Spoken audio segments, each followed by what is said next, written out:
Bhagavate Vasudevaya.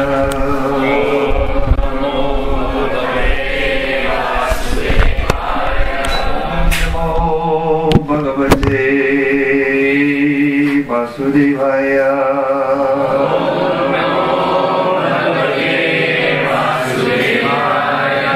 Jnanatimidandasya Jnananjana Shalakaya Chakshurun Militam Jena Tasmai Shri Gurave Namaha.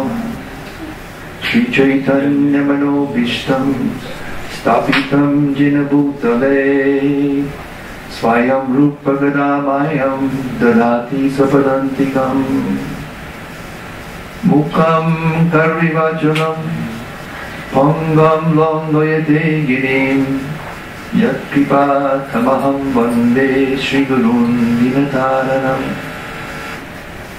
Namashreshta Mano Apichati Pucham Atra Sarupam Rupam Tasyagrajam Urupurim Maturim Goshtavatim Radha Kundam Girivanamoho Radhika Madhavasam Prapto Yasya Paritakripiyo Shigunun Tannatosmi. Namo Om Vishnu Padaya Krishna Prishtaya Bhutale Shrimate Bhaktivedanta Swami Namine. Namaste Saraswati Deve Gauravani.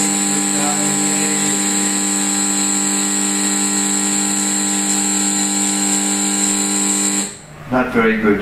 Better get it fixed. Hare Krishna. Namaste Saraswati Deve Gauravani Pracharine Nirvishesha Shunyavadi Paschatya Deshatarane Vanchakalpatarubhyascha Kripa Sindhu Devacha Patitanam Pavanidyo Vaishnavedyo Namo Namaha. Jai Shri Krishna Chaitanya Prabhu Nityananda Shri Advaita Gadadhar Shivasadi Gaura Bhakta Vrinda. Hare Krishna Krishna Krishna Hare Hare Hare Rama Rama Rama Hare Hare. Antayam Adalabala Haridasya Varyo Yad Rama Krishna Charanasparacha Pramoda Manam Tanoti Sahago Vanayostayoya Paniya Suya Vasakandana Kanda Budahai Matsamo Nasti Papatma Nabadadi Nakoshchana Puri Hare Pilajjame Kim Ruve Purushottama Yugatinam Tata Yuni Yunam Chayavatav Yata Mano Vidaviti Tadvam Mano Me Ramatam Twayi Bhumao Skalita Padanam Bhumyareva Balam Balam Twayi Jata Paradanam Tvameva Sharanam Prabho Govinda Balave Radhe Pratye Tamaham Sada Tudiyam Iti Janatu Govindo Mam Tvaya Saha Radhe Vrindavanadishe Karuna Vitavahini Kripaya Tavaparabja Dasyam Mayam Pradiyatam. Hare Krishna. So, Sri Radhika mentioned that I edit books, which is true. And the latest book that I edited was an epic endeavor. It took 3 years, constant marathon, 8 to 12 hours a day for 3 years straight, with no breaks. 5,000 pages. The author is Srila Srivaram Swami Maharaj, my godbrother, my dear friend. And he has compiled a book called Nava Braja Mahima, the glories of New Brajadam. They have a nice project in Hungary, 300 acres, with a beautiful temple in the middle. And then Maharaj is a creative genius, you might say, spiritual. And he's mapped out a lotus onto the property and placed representations of the different pastimes, Krishna's places of pastimes. You know, there's a river running through it, like coincidence, not coincidence. And one side of the river is Lord Balaram's forests. The other side of the river is Krishna's forests, including Vrindavan. And he's got all the different places. And then in the book, he takes the reader for a parikrama. You know what parikrama is? All of you. You're from India. You know what parikrama means. I reside on the parikrama path on your side of Govardhan Hill. We live right at the foot of Govardhan Hill. And he's researched literally hundreds of scriptures, Shastra, and found the details for the pastimes of Krishna while he was living in Braj, and he's woven together all these pastimes so that we get a lot of detail that we haven't heard before. Very lovely. And it's written in 3-line stanzas, which is an editor's nightmare, by the way. Very difficult to put everything in 3 lines, no more, no less. In quite literary English, very nice English, and prose, not poetry, but prose. And so what I'd like to do tonight, because we hear a lot about how we should hear about Krishna, but we don't often hear about Krishna, we just hear about how we should hear about Krishna. So I'd like to have a dramatic reading tonight of one of Krishna's pastimes, and I'm going to read it from this book that I poured my heart into for 3 years. So you'll get me, my whatever I've done. It was a labor of love, you might say. I want to read a little commentary by Sanatana Goswami first about Krishna's pastimes. And if you hear very attentively, it will help you to hear even more attentively the pastime I'm going to read to you. Do I have your permission? Are you with me? Yes. Okay. This is Sanatana Goswami's Digdarshini commentary on Briya Bhagavatamrita, Part 2, Chapter 5, Text 138.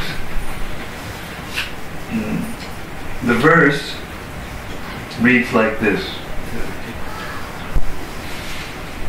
Hare Krishna. Hare Krishna. What can I say about these activities of the Lord in Braj?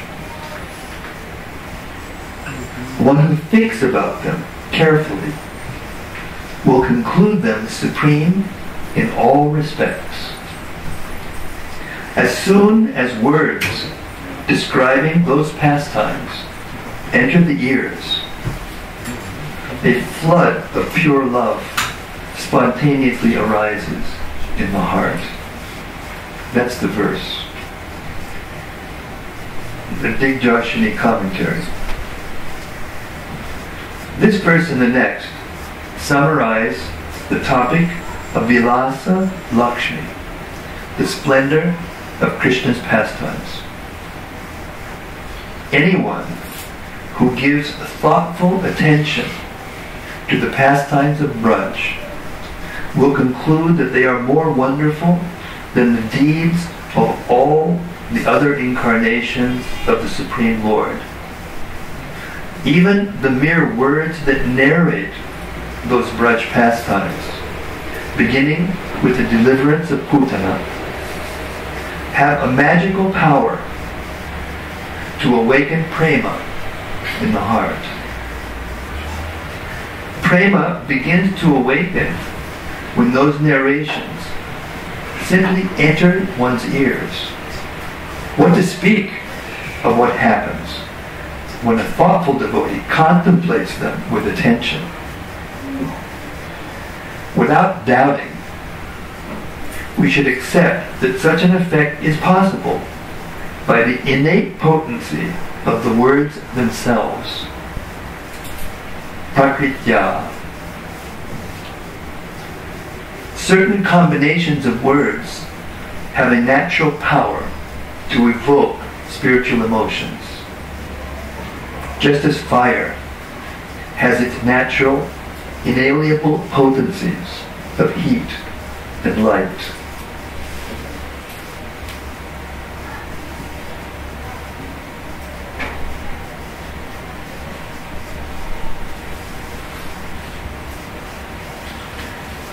Very fortunate is one who uses logical arguments to make known the supreme glories of Krishna's pastimes, and to one who becomes full of prema simply by hearing a few words about those pastimes. I offer my humble obeisances. That is Sanatana Goswami. So now, I want to read to you a pastime that is very familiar to all of you, but maybe you haven't heard the details that you're about to hear about this pastime. I want to read to you, and maybe more if we have time, the killing of Kamsa. You know who Kamsa is? Good. You know who Krishna is? Oh, okay. I'm in the right place.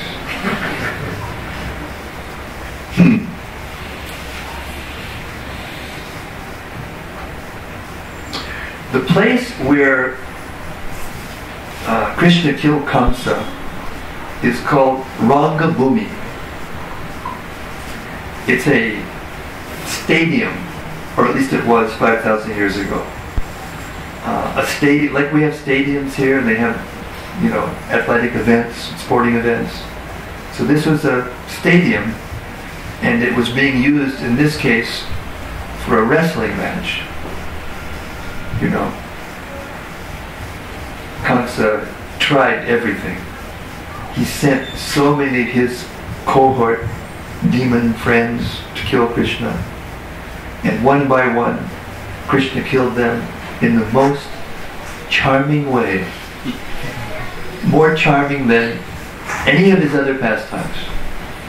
I mean, who would kill a huge demoniac horse just by putting his fist in his mouth? Who does that? No one. Never happened before, it'll never happen again. What to speak of throwing an ass up into a tree, or sucking the breast of a witch who had put poison and drawing out the life air through her breath. Who does things like this? These are pastimes. They have magical effects. So please open your hearts and your ears and let the sound of this pastime go in and awaken your love for Krishna. Okay? It's a deal. Everyone in Rangabhumi was anticipating Krishna's arrival. So when he entered the gate, strolling towards Kamsa's podium with a huge elephant tusk slung over his shoulder, all eyes turned toward him. Mind you, the stadium was filled with all kinds of people, including Brajvasis who had come. to watch the wrestling match. Kbdg Hk describes how upon Krishna's entrance into the arena, various people perceived the Lord in various ways.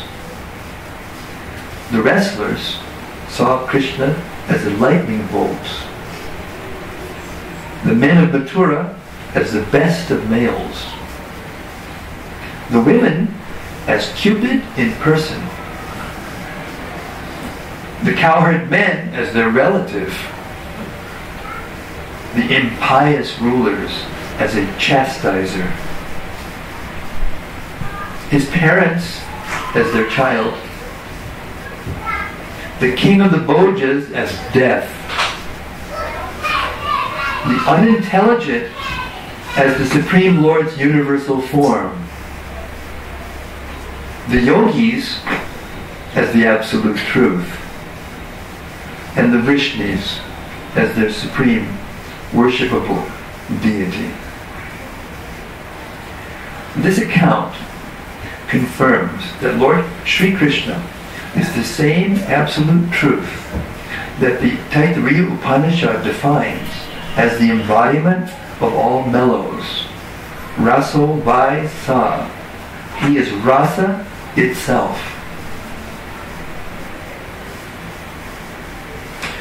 The various perceptions of Krishna, which cover the entire spectrum of mellows, both primary and secondary, can reside altogether only in the one Supreme Lord.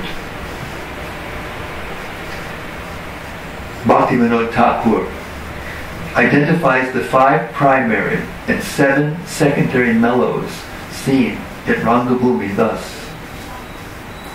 The yogis embody neutrality, shantaras.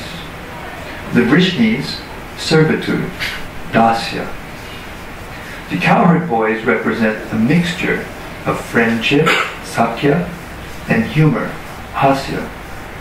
And the cowherd men, a mixture of the parental mellow combined with compassion, vatsalya, and karuna. The women show amorous love, madhurya. The wrestlers, heroism, virya. Ordinary people, wonder, adbhuta. Kings, anger, rodra. Kamsa, fear, bhayanaka. And the ignorant, ghastliness, vibhatsa. Thus Krishna rid the world of demons. But he also revealed his identity as the reservoir of pleasure for all devotees. Akila Rasamrita Murti. Regardless of their specific transcendental mellows. Looking elegant in Kamsa's clothes. You remember when he came into Mathura, he met the tailor, who was a demon and who threatened Krishna when he asked for some clothes. He was Kamsa's tailor, and Krishna very unceremoniously sliced his head with the tips of his fingers and dressed himself and dressed Balaram with he did that with the cloth merchant, and then the tailor sewed the clothes for him. So anyway, he was dressed in all of this fancy, king-like clothes of Kamsa, his own clothes. He's going to kill him in his own clothes. Very clever, Krishna.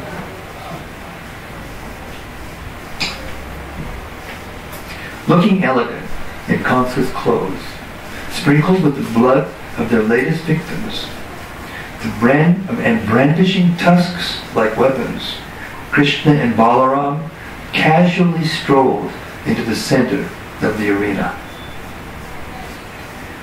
Caught up in the boys' triumphant mood, most of the spectators rose from their seats, their senses absorbed in Krishna's and Balaram's features as they spoke of or remembered their heroic pastimes. The arena, like a giant beehive, was abuzz with talk of Krishna's glories.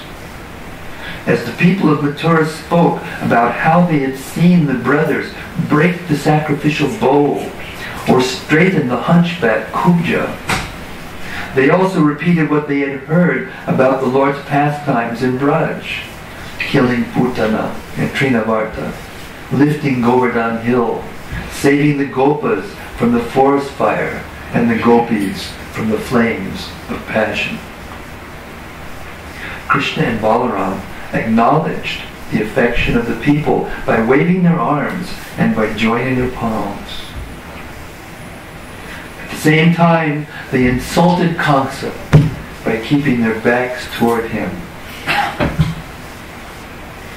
Speaking to Balaram and his friends, Krishna said, "Who is this fly, Kamsa? He is already halfway to heaven. We would be doing him a favor by helping him make the full trip, don't you think?" While the cowherd boys laughed at Krishna's jokes and the audience talked excitedly about him, Kamsa, more disturbed now than ever, nervously asked his ministers, "Who are those two boys?" Kamsa's secretary replied, "They are the ones who have been creating havoc in your city."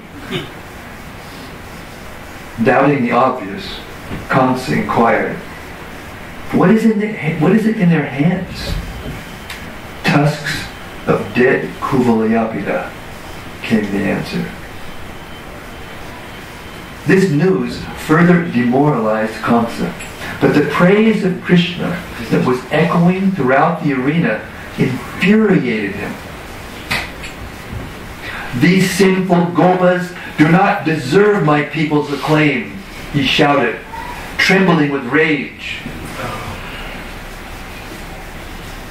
Seeing his master's plight, the wrestler Chanura stood up, approached Krishna and Balaram, and addressed them. "O Krishna and Rama, you are both famed for your strength. Let us wrestle to please the king." Pointing to his friends, Krishna replied, "We'll fight with those equal in strength to us, not with those of greater strength like you. That would be impious and against long-standing traditions of wrestling." Undeterred, Chanura continued, "We have heard that you boys always wrestle as you tend to cows. Besides, you have just killed the invincible Kuvalayapida elephant. You must be strong. Accept our challenge."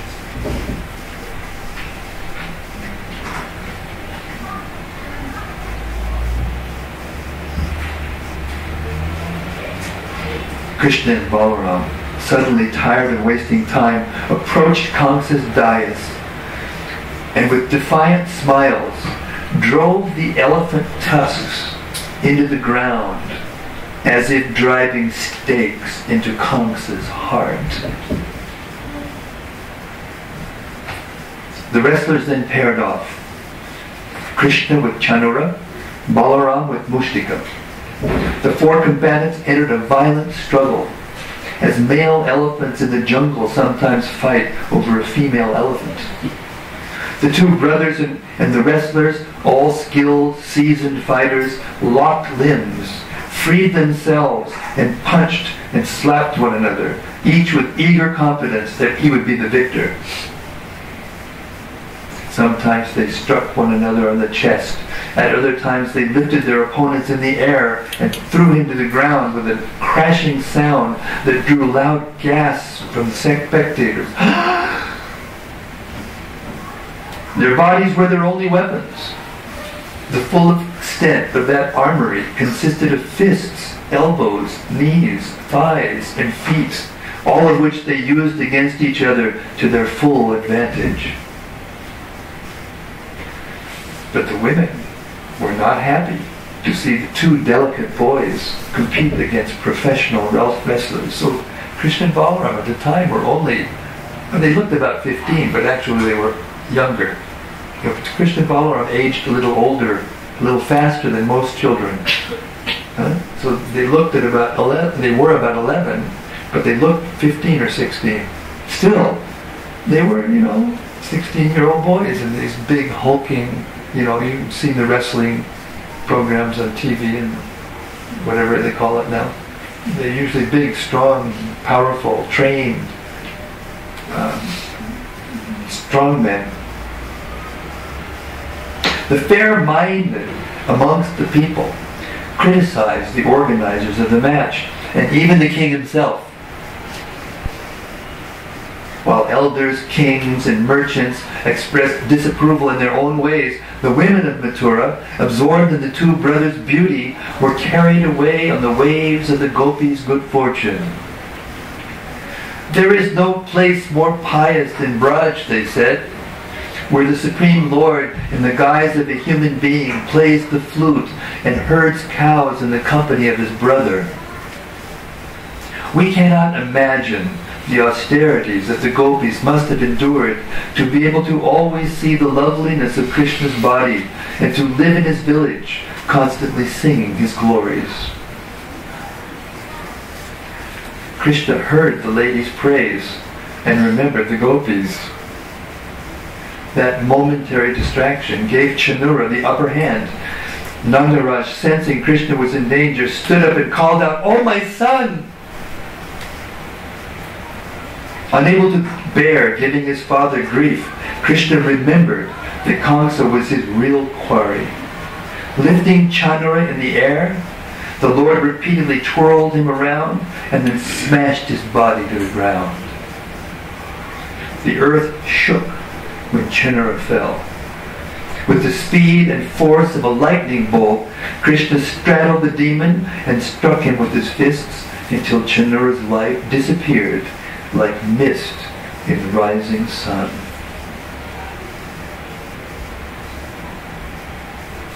Balaram was enjoying himself with Mushtika, just as a mongoose enjoys toying with a cobra. But when Krishna gave him the sign that it was time to move on, he too quickly dispensed with his opponent. At the start of the fight, Chanura and Mushtika had faulted Kamsa for pairing them with weaker opponents. But as the match wore on, they thought ill of their king for setting them up against indomitable foes. Now, those foremost of wrestlers lay dead in pools of their own blood. Three other wrestlers, Kunta, Shala, and Toshala, challenged the two lords. In no time at all, their corpses also decorated the arena. When the other wrestlers saw that their superiors were no more than moths engulfed in the fire of the two brothers' invincible strength, they fled for their lives without taking permission from Kamsa. It's all breaking down now, unraveling his authority. These 5 dead wrestlers had attained Krishna's mercy through a curse they received for abandoning their varna. Their history begins with the sage Uttatya, who lived in the heavenly capital, Amaravati. Uttatya's 5 sons gave up studying the scriptures to learn the art of wrestling in Bali Maharaja's school. The boy's father was livid that his Brahmana sons had taken up the work of Kshatriyas. He cursed the boys to become wrestlers on earth. They would become wicked by keeping company with demons, but in the end would attain liberation when they touched the Lord by wrestling with him. Krishna is so kind, no? He's equal to everyone. Even the demon he kills, and you have to become a big demon if you kill directly by Krishna. You have to become really an expert demon. Really a bad guy. But what happens? They get liberated. Let's not take that path. Okay?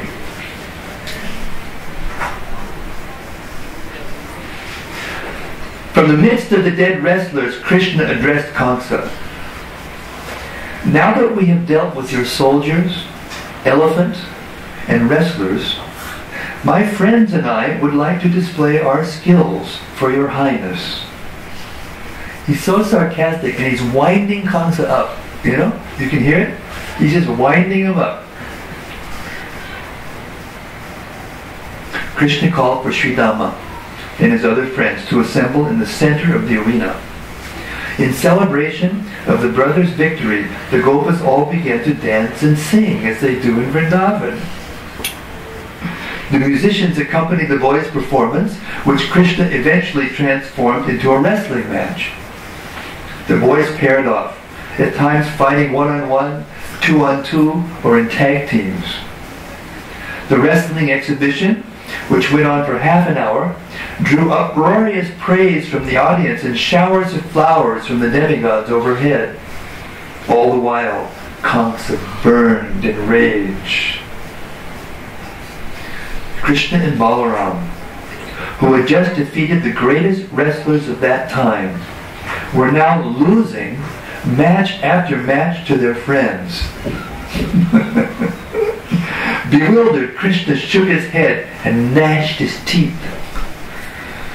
Unable to tolerate being humiliated a moment longer, Kamsa waved his hands wildly to stop the musicians playing nearby. He then stood up and shouted, "Drive these two sons of Vasudeva out of the city. Throw Nandi into prison and confiscate the wealth of his people. Behead Ugrasena and Vasudeva, and wherever on earth they may be, kill the Vrishnis, who are incarnations of my enemies, the demigods." Hearing Kamsa's cruel ravings, and seeing how fearful Nanda Maharaj was for the safety of his sons, the fearless Lord jumped onto the royal dais, just as a lion leaps upon the back of an elephant. Krishna moved so swiftly that the spectators could not understand how he had appeared before Kamsa. The king himself thought Krishna had somehow descended from the sky. Kamsa, who had seen Krishna as death personified, defended himself with sword and shield, fighting sometimes in the air, sometimes on the land, while angrily rebuking the Lord with every breath.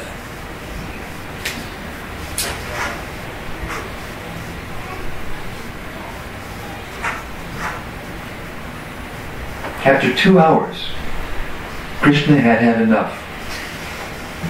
Grabbing Kamsa by the hair, he threw the demon from the dais onto the wrestling mat, jumped on him, straddled his chest, and beat him to death with his bare fists. Kamsa's body went limp. His diamond-studded crown fell to the ground. The pearls from his necklaces scattered everywhere, and his valuable silk clothes were smeared with his own blood. Holding Kamsa by the hair, Krishna proudly dragged the dead king's lifeless body around Rangabhumi as the demigods showered flowers, and the people of Mathura joyfully chanted, "Jai! Jai! Jai!" As he dragged Kamsa behind him, Krishna remembered the torment the king had caused the Brajvasis and the Vrishnis. Soon the corpse was so bruised and scratched that blood flowed from it in streams. Gradually, the crowd became convinced that Kamsa was indeed dead. Only then did they dare to say the words, "Kamsa is dead." When that phrase echoed throughout the arena, Krishna let Kamsa's body fall.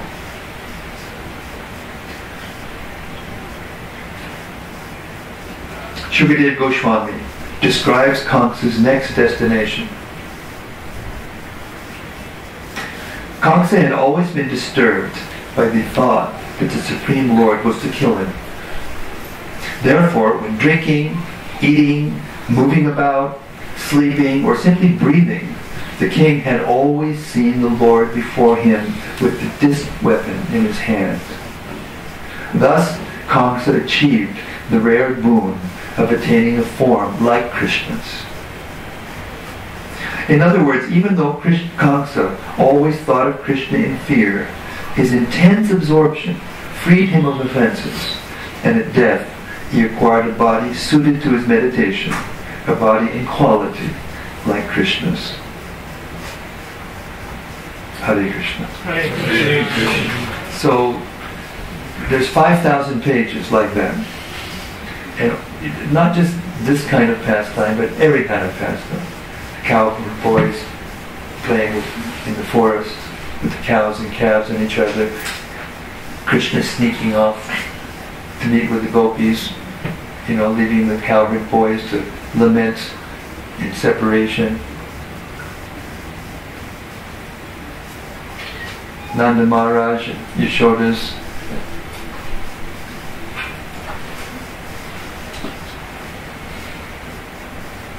Mother Yashoda's service was so wonderful that she did everything herself, even though she had hundreds of maidservants. Nanda Maharaj was a big king. 900,000 cows he had. In those days they measured the wealth by the number of cows and the amount of grain you had in your storehouse. And every day, when Krishna and Balaram would go into the forest, Yashoda couldn't let them go. She's the supreme mother. You know how mothers are on this side of the aisle, Krishna would be there with Balaram.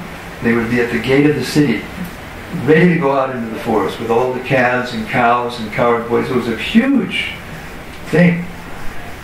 But Mother Yashoda, she would make sure that Krishna's, clothes were all proper. He had his flute, his buffalo horn, and some talisman, to ward off the evil spirits. And then Krishna would say, "Okay, Ma, okay, now we have to go. It's time to go to the forest. It's getting late. The cowherd boys and cows are waiting to go out. They have to eat grass, so they can give good milk." Mother Yashoda says, "Oh, all right." She started back, then she turned back again. And then she brought something. Some servant brought some sweet. "Oh, are you going to be gone all day? You're going to need strength. I'll send you lunch. But now you need something, so here, take this." And she would feed him a sweet. And Krishna would eat the sweet. "All right, Ma, please now." This would happen again and again and again. And finally, Krishna is beside himself, thinking of an argument that can, break the bond, the rope of love that Mother Yashoda was tied to his heart, keeping him there. He couldn't leave unless she gave her permission. This is the Lord submitting to his mother. He wouldn't do anything without permission of Mother Yashoda. So finally Krishna found the argument. He said, "Ma, who's going to organize the festival for when I come back this evening? If you come, you have to go back." Then she thought, "Oh, see, because this is service. The only thing that can convince her to leave Krishna was service." Just like you remember the story? When she was nursing Krishna one day, she was simultaneously boiling milk on the pot to make sweets for Krishna. And the milk started to boil over. So she put down Krishna really quickly and went to the stove to tend to the milk. And Krishna, he got very upset. He lost his mother's breast, and he was very upset. He started to look around what to do some nonsense. He broke a pot. That was the beginning of Krishna Damodar Leela. But the Acharyas comment that service was favorable and pleased Krishna because she was going to make sweets for him. It was service to him.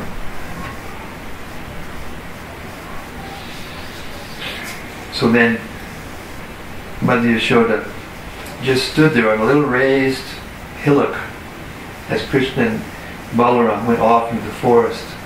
She followed the dust of the cows until she couldn't see them anymore, just like a painted statue, stunned in transcendental ecstasy.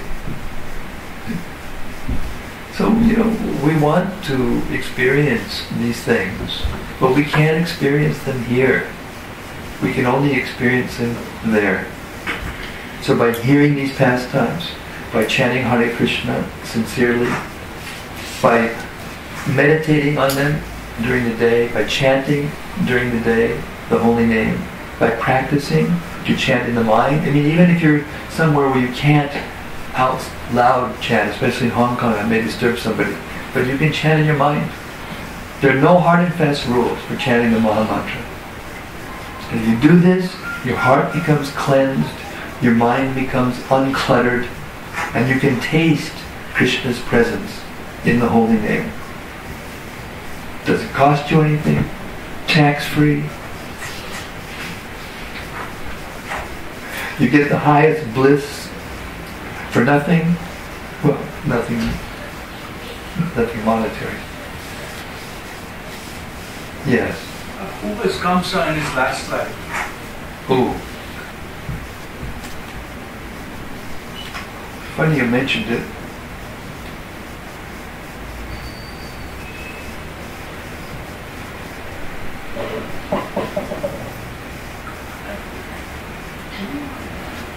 It's here in this pastime, but it would take me too long to find it while we're, I don't remember exactly who he was. But there's a pastime in the Puranas about this.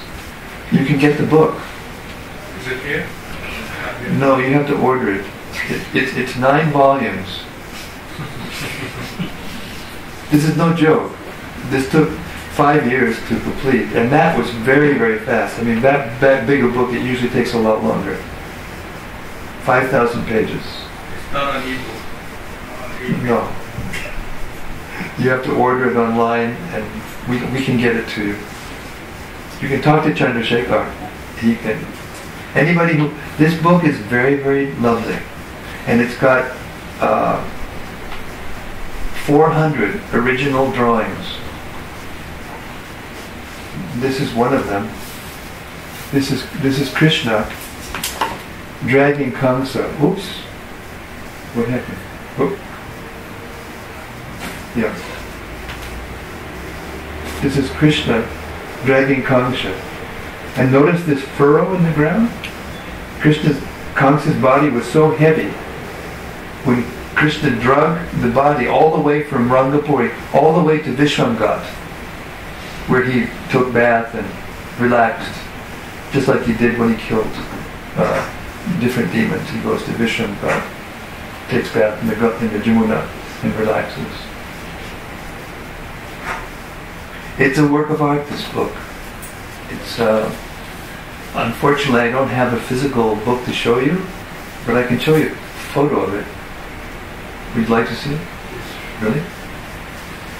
Okay, so just take a second. I think I can find it quickly.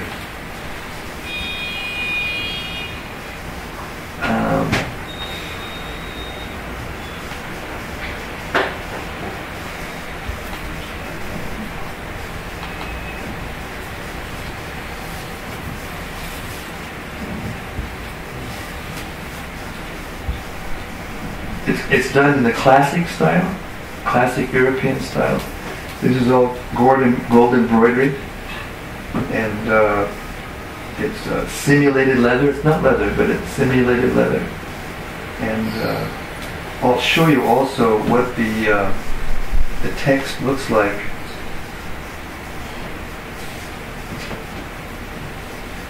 This is a PDF file of it, so you can see. All the letters at the beginning of each section are very, very elaborately done. And here we have the paper is highest quality, kind of parchment paper, looks like parchment, with the three line stanzas. It's a gorgeous book. And it has, wherever there's a pastime or a point that's made from another Shastra, it's got endnotes. to give you those references in case you want to look them up yourselves. And then it's got, sometimes there are either incidents or details about a certain person or a certain event, like you were asking. That's in the text. But sometimes too much detail would interfere with the flow of the Parikrama text. So then what Maharaj did, we made essays. And the essays form appendices. At the end of each book there's appendices that describe various things in depth. The largest one of them is 285 pages. It's a commentary, the first commentary on Raghunath Das Goswami's Vilap Kushumanjali. The first commentary in our line. So it's an extraordinary book. It's a generational book. It would make a very beautiful appearance in your library. Hare Krishna. So, if you want the book, you can get the book, and Chandrasekhar can give you the details, how to order it. And 4 volumes are available now, and 5 volumes will be available by the end of June, or sometime between the end of June and Janmashtami.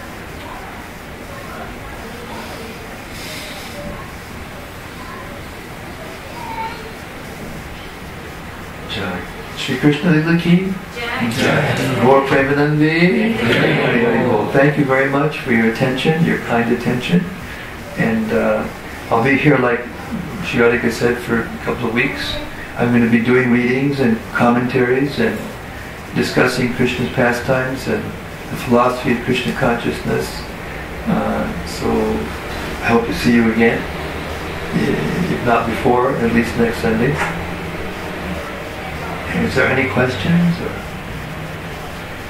comments or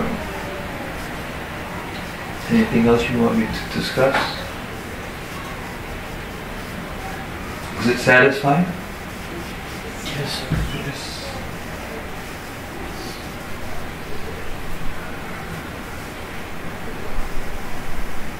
We're so fortunate. We're so fortunate to just know who God is. The whole world is like, swimming in ignorance, and they're thinking that because they're freer and freer to do whatever they want, that they're getting happier. But the result is the whole world is getting more and more tense, and more problematic, and more confused. And but we know who God is. We know the pastimes. So if you take His name and take His pastimes and hear them regularly in your heart, and that's what these books are for, to give you that facility, then when you come time to leave the body, because that time is going to come, it doesn't make any difference who you are, it doesn't make any difference what you think, how young and beautiful you are, or how powerful you are, how much money you have in the bank. You're going to go, every one of us, and we'll go. What we're remembering, that's where we'll go. Yam yam vapi smaran bhavam chadjante kalevaram tam tame vaitikon sada tad bhava bhavita. Whatever you remember, that's where you're going to go. So we make all these arrangements for this lifetime to make sure we have money in the bank, and insurance policies, and and even for our children's, and our generations and our dynasty. But where we're going to go, we got no idea. Not very smart. Better get some intelligence, and this is where we get intelligence. Bhagavad Gita, Srimad Bhagavatam, Chaitanya Charitamrita. Srila Prabhupada has given us everything we need. Everything we need. And the potency coming through Chaitanya Mahaprabhu and his disciplic succession, from mouth to ear, the potency, it's like a wire carrying a current to us. can uplift you and it can take you back to the spiritual world. So please keep hearing, keep chanting, keep associating, offering your loving devotion to Gauri Thai, and all auspiciousness to you. Hare Krishna. Hare Krishna. More Premanandi. Hare Hare Bol. Hare Krishna. Thank you. Hare Krishna. Das Goswami. Das Goswami. Sorry, His Holiness Keshava Bharati Das Goswami Maharaj. That's my name. I like to keep the Das to remind me. Okay? Because we are servants. We're servants. We're all servants. Nobody is the master. If you're thinking you're the master, then you're in illusion. Everyone is a servant of someone. And ultimately everyone is a servant of Krishna. Hari Bol. Hare Krishna. Thank you. Hare Krishna. Hari Bol. Hare Krishna. Hare Krishna.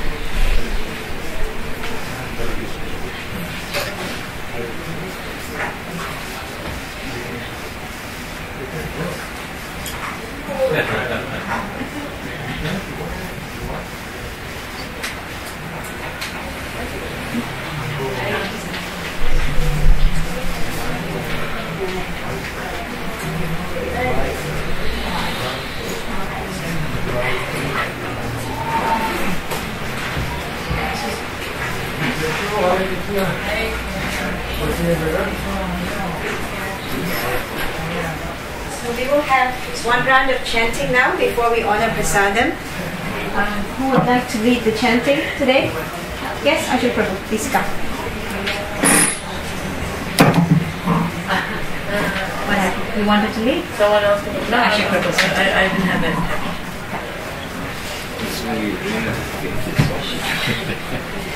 But the speed must be a little faster, not too slow.